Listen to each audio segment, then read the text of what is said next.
Media உங்கள் கனவா? படிக்கும் அனைவருக்கும் internship, placement assistance. Pandey school of journalism short term கோர்ஸில் உடனே சேர 7338824242.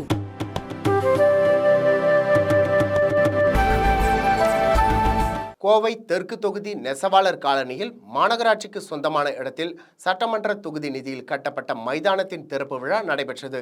இதனை கோவை தெற்கு சட்டமன்ற உறுப்பினர் வானதி ஸ்ரீனிவாசன் திறந்து வைத்தார். இதனைத் தொடர்ந்து பேசிய வானதி, கார்பன் சமநிலையை இலக்காக வைத்து உலக நாடுகள் செயல்பட்டு வருகின்றது. இந்தியாவும் கொள்கையுடன் திட்டங்களை எடுத்து வருகின்றது. அதன் முன்னெடுப்பாக கோவை தெற்கு சட்டமன்ற அலுவலகத்தை கார்பன் சமநிலை அலுவலகமாக மாற்றியுள்ளோம்.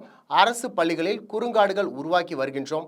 இந்தியாவிலேயே முதல் எம்எல்ஏ அலுவலகம் கார்பன் சமநிலை அலுவலகமாக மாற்றுவது எங்கள் இலக்கு என வானதி பேசினார். வெள்ள பாதிப்பு குறித்து அவர் பேசுகையில், தூத்துக்குடி வெள்ள பாதிப்பு குறித்து மத்திய நிதியமைச்சர் நிர்மலா சீதாராமன் தெளிவாக நிதி பங்களிப்பு குறித்து கூறியுள்ளார்.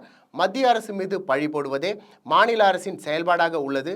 தேசிய பேரிடர் மீட்பு குழு களத்தில் பணி செய்யும் பொழுது முதல்வர் டெல்லியில் கூட்டணி கூட்டத்தில் இருந்தார். பண அரசியல் பேசுவதை விட்டுவிட்டு மக்களின் துயரத்தை துடைக்க அரசு முன்வர வேண்டும். அமைச்சர் உதயநிதி பேச்சை 4 நாட்களாக கவனித்து வருகின்றோம். மக்கள் அனைத்தையும் பார்த்து கொண்டுதான் இருக்கிறார்கள். மேலும் பிரதமரை சந்திக்க முதல்வர் செல்லவில்லை. கூட்டணி கூட்டத்திற்கு சென்றவர் பிரதமரை சந்தித்திருக்கிறார். திமுக தலைவர்கள் வடமாநில தொழிலாளர்களை தரக்குறைவாக பேசுவது முதல் முறை இல்லை. தொடர்ச்சியாக பேசுவதும் பின்பு மன்னிப்பு கேட்பதுமாக இது தொடர்கிறது என வானதி ஸ்ரீனிவாசன் கூறினார்.